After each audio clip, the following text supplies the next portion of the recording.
नमस्कार दोस्तों।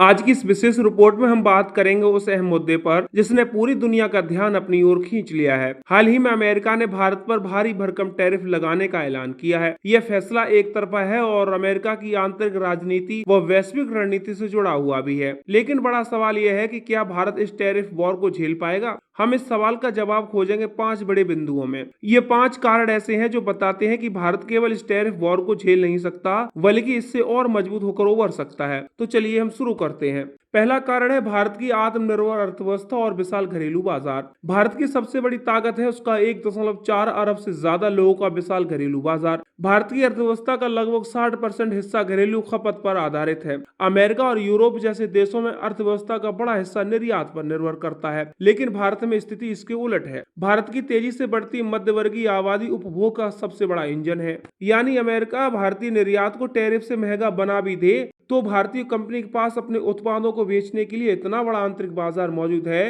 कि उन्हें झटका भी नहीं लगेगा। उदाहरण के लिए मोबाइल और इलेक्ट्रॉनिक्स। भारत में हर साल करोड़ों लोग स्मार्टफोन खरीदते हैं। एप्पल, सैमसंग और एमआई जैसी कंपनियां भारत में अपने प्रोडक्शन को लगातार बढ़ा रही हैं। इसका कारण सिर्फ निर्यात नहीं है बल्कि भारत के भीतर मौजूद बड़ा बाजार है। दूसरा कारण है विविध व्यापार साझेदार और चीन का विकल्प। भारत का व्यापार केवल अमेरिका पर निर्भर नहीं है। 2024 और 2025 आंकड़ों के अनुसार भारत के सबसे बड़े व्यापारिक साझेदारों में शामिल चीन, यूएई, यूरोपीय यूनियन, रूस और आसियान देश हैं। रूस के साथ भारत का व्यापार रिकॉर्ड स्तर पर पहुंच चुका है, खासकर सस्ता कच्चा तेल आयात करने की वजह से। जापान, वियतनाम, इंडोनेशिया और अफ्रीकी देशों के साथ भारत ने हाल ही में नए व्यापार समझौते किए हैं। एप्पल जैसी कंपनियां चीन से हटकर भारत में प्रोडक्शन कर रही हैं। टेस्ला भारत में निवेश करने पर विचार कर रही है। वियतनाम, थाईलैंड और इंडोनेशिया के साथ मिलकर भारत एक एशियाई उत्पादक नेटवर्क तैयार कर रहा है। इसका मतलब है कि अगर अमेरिका भारत को दबाने की कोशिश भी करता है तो भारत के पास दूसरे बड़े बाजार और साझेदार मौजूद हैं। तीसरा कारण है टेक्नोलॉजी और स्टार्टअप पावर। भारत की एक और बड़ी ताकत है उसका टेक और स्टार्टअप इकोसिस्टम। भारत दुनिया का तीसरा सबसे बड़ा स्टार्टअप हब है। 2025 तक भारत में 120 से ज्यादा यूनिकॉर्न स्टार्टअप मौजूद है। आईटी और सॉफ्टवेयर सर्विस में भारत की पकड़ इतनी मजबूत है कि अमेरिका खुद इस पर निर्भर है। इन्फोसिस,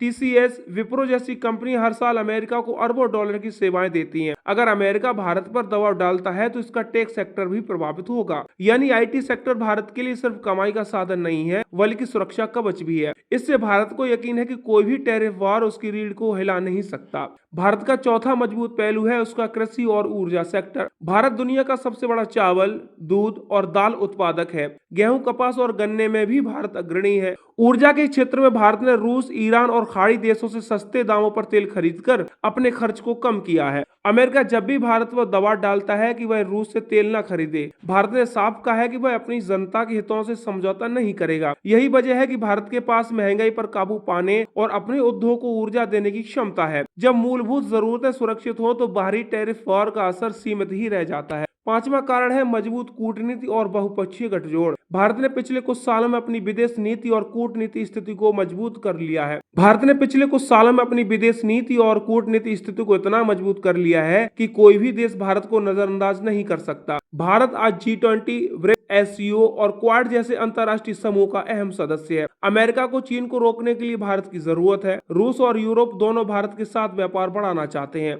यानी भारत एक संतुलित शक्ति बन चुका है। अगर अमेरिका टैरिफ का दबाव बढ़ाता है तो भारत रूस, यूरोप और एशिया देशों से नए गठजोड़ कर लेगा। अब आपको बताते हैं कि अमेरिका का फैसला इसमें क्या है। अमेरिका ने भारत से आने वाले स्टील, टेक्सटाइल और फार्मा उत्पादों पर 50% टैरिफ लगा दिया है। कारण बताया गया कि अमेरिका इंडस्ट्री की सुरक्षा। अब इसका जवाब भारत ने दिया। भारत ने चेतावनी दी है कि वह अमेरिकी कृषि उत्पादों और टेक्नोलॉजी कंपनियों पर टैरिफ बढ़ाएगा। साथ ही भारत ने WTO विश्व व्यापार संगठन में इस मुद्दे को उठाया है। अब आपको बताते हैं कि आखिर नई साझेदारियां क्या हैं। भारत ने जापान, वियतनाम और अफ्रीकी देशों के साथ फ्री ट्रेड एग्रीमेंट यानी FTA की दिशा में तेजी दिखाई है। रूस और यूए के साथ भारत का ऊर्जा व्यापार रिकॉर्ड स्तर पर पहुंच चुका है। IMF और वर्ल्ड बैंक की ताजा रिपोर्ट के अनुसार भारत की अर्थव्यवस्था 2025 और 2026 में 6.5% की दर से बढ़ेगी। अमेरिका और यूरोप की अर्थव्यवस्था 2% से नीचे रहने की संभावना भी है। दोस्तों, साफ है कि टैरिफ बार भारत के लिए एक चुनौती है, लेकिन यह किसी खतरे की घंटी नहीं है। भारत के पास विशाल घरेलू बाजार, विविध व्यापारिक साझेदार,